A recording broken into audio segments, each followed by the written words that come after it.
Have you ever heard a beautiful song or seen a lovely piece of art or read a poem that changed your day or your month or your whole life? My favorite poem is W.H. Auden's In Memory of W.B. Yeats. I still remember the day I read this poem for the first time. It was several years ago. I was in the middle of doing some intense forgiveness work, the kind that makes your head and heart hurt.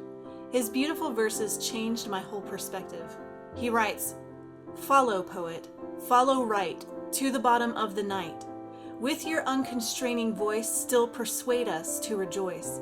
With the farming of a verse, make a vineyard of the curse. Sing of human unsuccess in a rapture of distress. In the deserts of the heart, let the healing fountain start. In the prison of his days, teach the free man how to praise." I still get chills when I read this poem. Auden's words, written before I was even born, have the power to reach across decades and change a life for the better. I learned that I could choose to turn my curses into vineyards, that my mind and my pen could trace a world of hurt and flip it around into something good and beautiful. And when I thought about recording all my daily life poems about the ups and downs of my emotions, the annoying things my kids do, my relationship with my husband, I wondered at first if anyone would really be all that interested.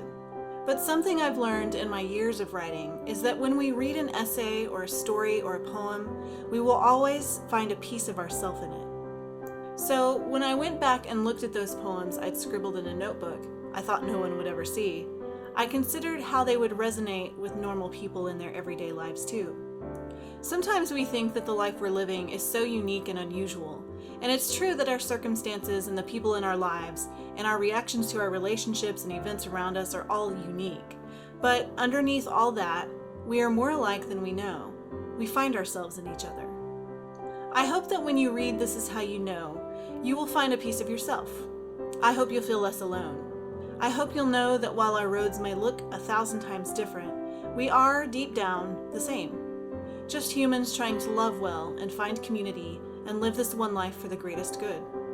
This Is How You Know will release October 15th, but before then I'll be giving you an inside look at some of the poems. So stay tuned, and thank you for watching.